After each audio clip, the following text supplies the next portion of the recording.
ಕಳೆದ ಕೆಲ ತಿಂಗಳಿಂದ ಭರ್ಜರಿ ಚುನಾವಣಾ ಪ್ರಚಾರ ಮಾಡುತ್ತಿರುವ ವಿಜಯ್ ಅವರು ಇತ್ತೀಚೆಗೆ ಮಾತನಾಡುತ್ತಾ ತಮ್ಮ ತಮಿಳಗ ವೆಟ್ರಿ ಕಳಗಂ ಪಕ್ಷದ ಉದ್ದೇಶಗಳ ಬಗ್ಗೆ ಮಾತನಾಡಿದರು.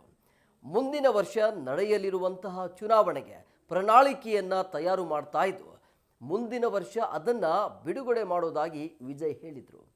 ಆದರೆ ಪ್ರಣಾಳಿಕೆಯಲ್ಲಿ ಇರಬಹುದಾದ ಕೆಲವು ವಿಷಯಗಳನ್ನು ಮುಂದಾಗಿ ಅವರು ಹಂಚಿಕೊಂಡರು. ನಾವು ಅಧಿಕಾರಕ್ಕೆ ಬಂದರೆ ಖಂಡಿತ ಬರ್ತೇವೆ. ಜನರಿಗಾಗಿ ನಮ್ಮನ್ನು ಅಧಿಕಾರಕ್ಕೆ ತರಲಿದ್ದಾರೆ. ನಾವು ಅಧಿಕಾರಕ್ಕೆ ಬಂದರೆ ಜನರಿಗಾಗಿ ಮಾಡಲು ಸಾಕಷ್ಟು ಯೋಜನೆಗಳನ್ನು ಹಾಕಿಕೊಂಡಿದ್ದೇವೆ. ಅದನ್ನೆಲ್ಲ ಪ್ರಣಾಳಿಕೆಯಲ್ಲಿ ನಾವು ವಿವರಿಸಲಿದ್ದೇವೆ. ಆದರೆ ಅದಕ್ಕೆ ಮುಂಚಿತವಾಗಿಯೇ ಕೆಲವು ವಿಷಯಗಳನ್ನು ನಾನು ಜನರ ಮುಂದೆ ಇಡಲು ಬಯಸುತ್ತೇನೆ.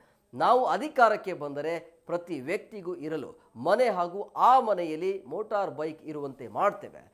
ಕಾರು ನೀಡುವ ಗುರಿಯನ್ನು ಸಹ ನಾವು ಹೊಂದಿದ್ದೇವೆ ಅಂತ ವಿಜಯ್ ಹೇಳಿದ್ದಾರೆ.